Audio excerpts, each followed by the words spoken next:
जय हिंद साथियों, ये सेशन आप सभी के लिए काफी इंपोर्टेंट होने वाला है क्योंकि एक बार फिर से लेकर आए हम एक न्यू वैकेंसी का नोटिफिकेशन। जैसे कि आप सभी को पता है कि 1 लाख वैकेंसीज आने वाली हैं, तो उसी में से ये एक आबकारी विभाग की आबकारी आरक्षक की वैकेंसी है। इसी प्रकार एमपी कांस्टेबल की 7 से 7,500 वैकेंसी आने वाली हैं। एमपी एसआई यानी कि एमपी सब इंस्पेक्टर की वैकेंसी आने वाली है 700 के आसपास। इसके अलावा आपको पता होगा टीचर की वैकेंसीज भी आने वाली हैं। वर्ग 1 में लगभग 5,000, वर्ग 2 में 10 से 15,000 के बीच, वर्ग 3 की प्रोसेस चली रही है। इसके अलावा वर्ग 1 व 2 की जो वैकेंसीज अभी सेकंड राउंड काउंसिल प्रोसेस में आई थी लगभग 4,075 वर्ग 1 में, और वर्ग 2 में लगभग 6539, और उनको इंक्रीज करके 8,017 कर दिया बैकलॉग पर जोड़कर। तो ये सारी प्रोसेस चल रही हैं। सारे विभाग में वैकेंसीज आने वाली हैं, चाहे फॉरेस्ट विभाग हो, जेल प्रहरी हो, जेल डिपार्टमेंट के अंतर्गत MP police, MP sub inspector, teacher vacancy, जो हमारे यहाँ मध्य प्रदेश में बहुचर्चित वैकेंसीज होती हैं, सारी वैकेंसीज आने वाली हैं। सभी अच्छे से प्रिपरेशन करिए और हम इसी तरीके से नोटिफिकेशन को बहुत ही ईजिली वे में आपको समझाने वाले हैं। तो आइए हम स्टार्ट करते हैं हमारा सेशन। इससे पहले जो भी हमारे नए हैं साथी, वो चैनल को सब्सक्राइब करें, वीडियो को लाइक करें, वीडियो को ज्यादा ज्यादा शेयर करें, और कुछ भी क्वेरीज हैं तो हमारे कमेंट बॉक्स और व्हाट्सएप ग्रुप से जुड़ जाइए। कमेंट बॉक्स में कमेंट करिए, व्हाट्सएप ग्रुप और टेलीग्राम ग्रुप से जुड़ जाइए। जो भी क्वेरीज हैं उनमें रखिए, हम नेक्स्ट सेशन में जरूर लेने का प्रयास करेंगे। तो आइए हम स्टार्ट करते हैं हमारा सेशन। आबकारी विभाग के अंतर्गत आबकारी आरक्षक की जो टोटल नंबर ऑफ पोस्ट हैं वो 200 टोटल नंबर ऑफ पोस्ट हैं। कब से एग्जाम फॉर्म फिल करना है, क्या एग्जाम डेट है, क्या सिलेबस है, कितनी फी है और क्या एलिजिबिलिटीज, ये सारी चीजों को हम इजीली समझने वाले हैं। तो टोटल नंबर ऑफ वैकेंसीज की बात करें तो टोटल नंबर ऑफ वैकेंसीज 200 हैं आबकारी आरक्षक की, आबकारी कांस्टेबल की। इसके अलावा हम बात करें एग्जाम फॉर्म कब से अप्लाई कर सकते हैं, 10 दिसंबर से लेकर के 24 दिसंबर तक अपन एग्जाम फॉर्म में अप्लाई कर सकते हैं। तो एप्लीकेशन फॉर्म फिल करने की डेट है 10 दिसंबर से लेकर के 24 दिसंबर। इसके अलावा एग्जाम डेट की अगर हम बात करें तो 20 फरवरी को एग्जाम होगा। इसके अलावा अगर ज्यादा कैंडिडेट्स होते हैं तो 1-2 शिफ्ट अगर बढ़ती हैं तो 21 फरवरी 22 फरवरी कैंडिडेट्स के ऊपर डिपेंड करेगा, मतलब 20 फरवरी से एग्जाम डेट स्टार्ट होना है एग्जाम। फी की बात करें तो 560 यूआर के कैंडिडेट्स को करना है। इसके अलावा रिजर्वेशन वाली कैटेगरी के अंतर्गत आने वाले कैंडिडेट्स को 310 करना है। जो भी कैंडिडेट्स यूआर में आते हैं, अनरिजर्व में आते हैं, उनको 560 रुपीज, और जो रिजर्वेशन का लाभ ले रहे हैं उनको 310 रुपीज पे करना है। एलिजिबिलिटीज की बात करें तो 12th अगर आपने पास किए तो आप ये फॉर्म फिल कर सकते हैं। इसकी एलिजिबिलिटीज है 12th। इसके अलावा सिलेबस की बात करें तो जनरल नॉलेज और लॉजिकल नॉलेज आने वाला है आपका 14 मार्क्स का। तो सबसे बड़ा पोर्शन जो है वो जनरल नॉलेज है, प्लस 40 मार्क्स का आपका 40 मार्क्स में general knowledge plus logical knowledge है। जनरल नॉलेज में सभी कुछ सब्जेक्ट्स आ जाते हैं, history, polity, geography, economics, current affairs, MPG के सारे जितना भी जनरल नॉलेज होता है, जनरल स्टडी के अंतर्गत जितने भी सिलेबस है सारा का सारा सिलेबस आ जाता है, पूरे सब्जेक्ट आ जाते हैं। इसके अलावा हम रीजनिंग की बात करें तो रीजनिंग 30 नंबर की आने वाली है। इसके अलावा साइंस और मैथ्स की बात करें तो साइंस और मैथ्स 30 का आने वाला है। इस प्रकार टोटल नंबर ऑफ, अगर हम टोटल नंबर का मार्क्स कितने मार्क्स का पेपर होने वाला है तो देखें तो ये 100 मार्क्स का एग्जाम होने वाला है, जिसमें से 40 marks general knowledge, logical knowledge, reasoning की बात करें 30 मार्क्स, इसके अलावा साइंस और मैथ्स की बात करें तो 30 मार्क्स का होने वाला है, यानी कि टोटल 100 मार्क्स का ये एग्जाम होने वाला है। जैसे कि पीवी के मोस्टली जो तृतीय श्रेणी और चतुर्थ श्रेणी के एग्जाम होते हैं वो सारे लगभग 100 मार्क्स के होते हैं। इसके बाद हम बात करें सीधी भर्ती से आबकारी आरक्षक की कितनी पोस्ट है और बैकलॉग में कितनी पोस्ट है। 200 में से अगर हम सीधी भर्ती की बात करें तो 51 पोस्ट हैं आपकी सीधी भर्ती से, जिसमें अगर हम कैटेगरी वाइज देखें तो यूआर में 8 सीट्स हैं। इसके अंतर्गत अगर हम ओपन में देखें तो 4, फीमेल में देखें तो 3 सीट्स और भूतपूर्व सैनिक में 1।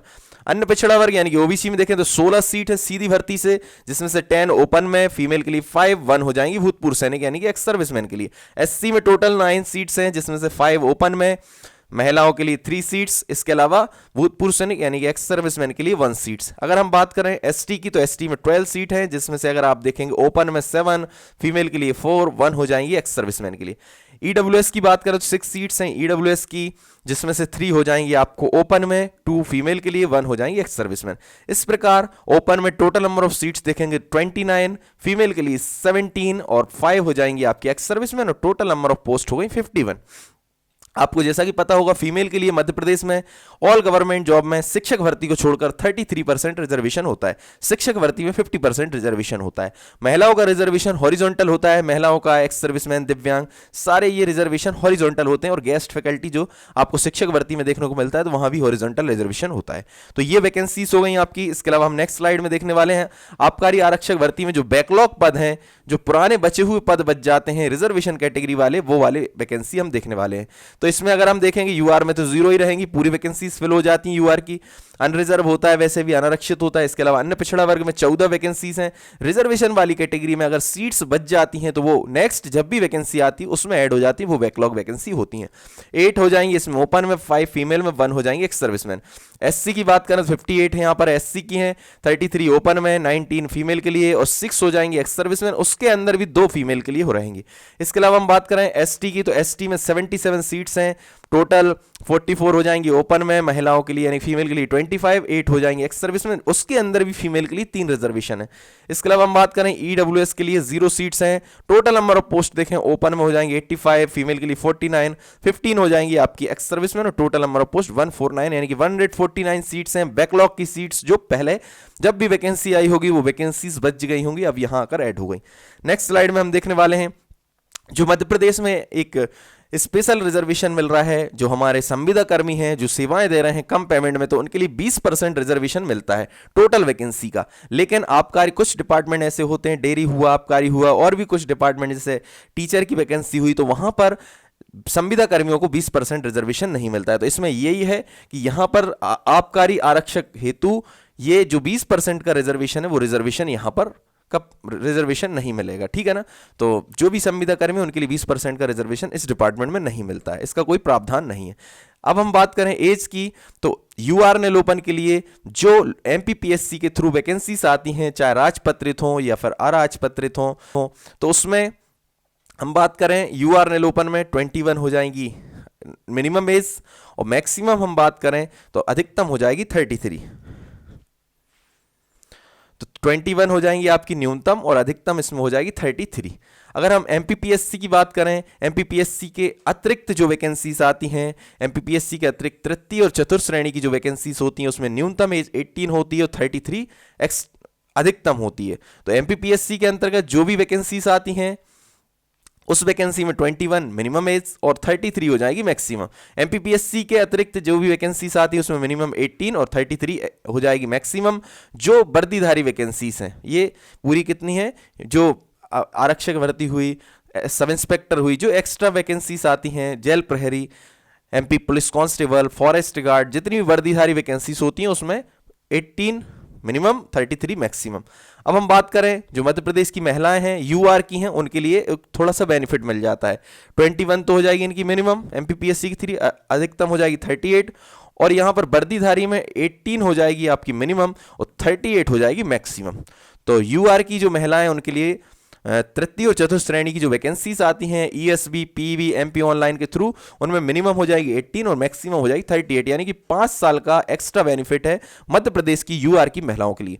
अब हम बात करें जो रिजर्वेशन वाली कैटेगरीज हैं, एससी, एसटी, ओबीसी और ईडब्ल्यूएस को अभी ये शामिल नहीं कर रहे हैं, कुछ समय बाद शामिल करेंगे।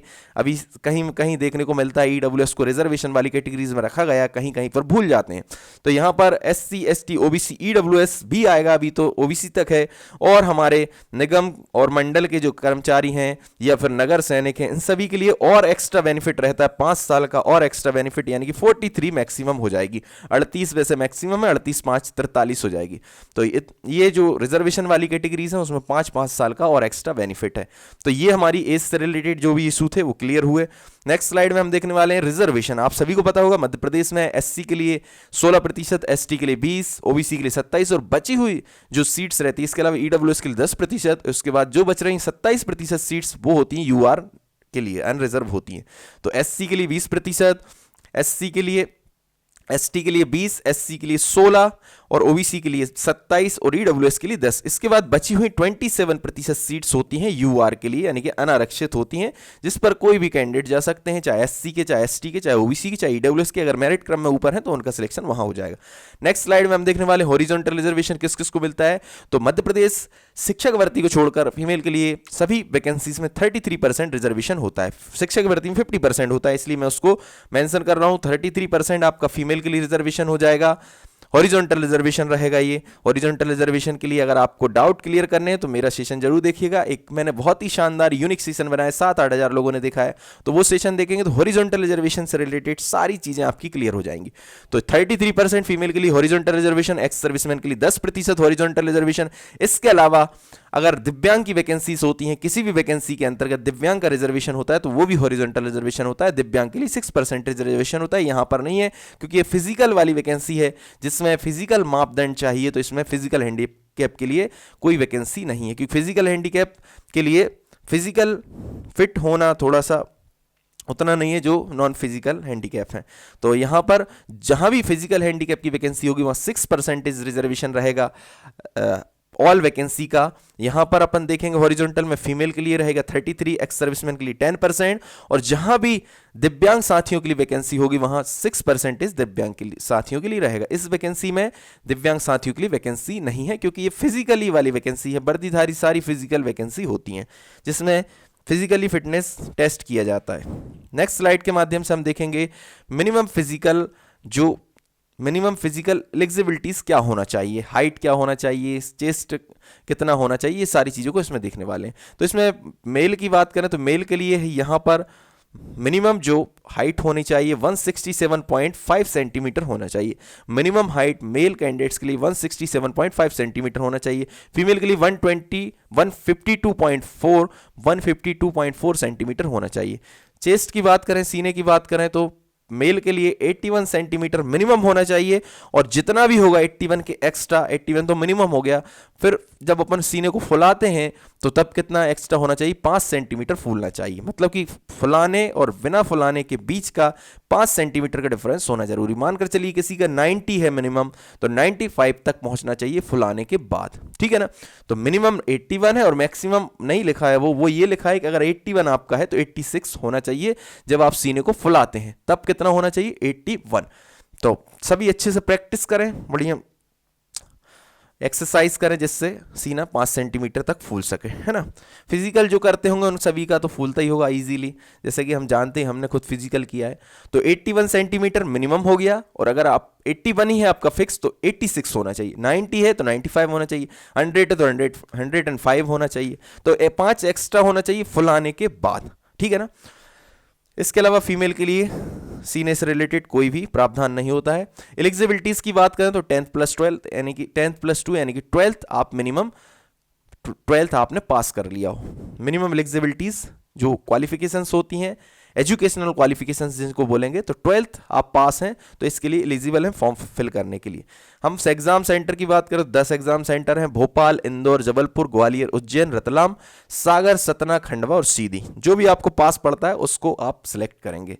सिलेबस हम बता ही चुके हैं प्रीवियस स्लाइड में, एक बार फिर से बता देते हैं। सामान्य ज्ञान और तार्किक ज्ञान यानी कि जनरल नॉलेज और लॉजिकल नॉलेज आने वाला है आपका 14 मार्क्स का। बौद्धिक क्षमता, मानसिक अभिरुचि आने वाली 30 मार्क्स की। इसके अलावा विज्ञान और सरल अंकगणित यानी कि जनरल मैथ्स आने वाली आपकी कितने मार्क्स की, 30 मार्क्स की। इस प्रकार टोटल नंबर ऑफ देखेंगे आप कितने 100 मार्क्स के क्वेश्चन आने वाले हैं, 100 ही आपके क्वेश्चन रहेंगे। तो इस प्रकार ये सिलेबस है हमारा। तो इस प्रकार हमने देखा आबकारी विभाग के अंतर्गत आबकारी आरक्षक की जो वैकेंसी आई है उसमें कितनी वैकेंसीज हैं, कब से एग्जाम फॉर्म फिल करना है, कितनी फी लगने वाली है, क्या सिलेबस है, ये सारी चीज़ें, टोटल नंबर ऑफ वैकेंसी कितनी है, 200 टोटल नंबर ऑफ वैकेंसीज हैं, सारी चीज़ों को हमने इजीली समझा। इसी प्रकार जो भी वैकेंसीज आएंगे उनको हम इजीली समझने का प्रयास करेंगे। तो आई होप कि ये सेशन आप सभी को अच्छा लगा होगा। सेशन अच्छा लगा है प्लीज़ चैनल को सब्सक्राइब करें, वीडियो को लाइक करें, वीडियो को ज़्यादा शेयर करें। जय हिंद, जय भारत।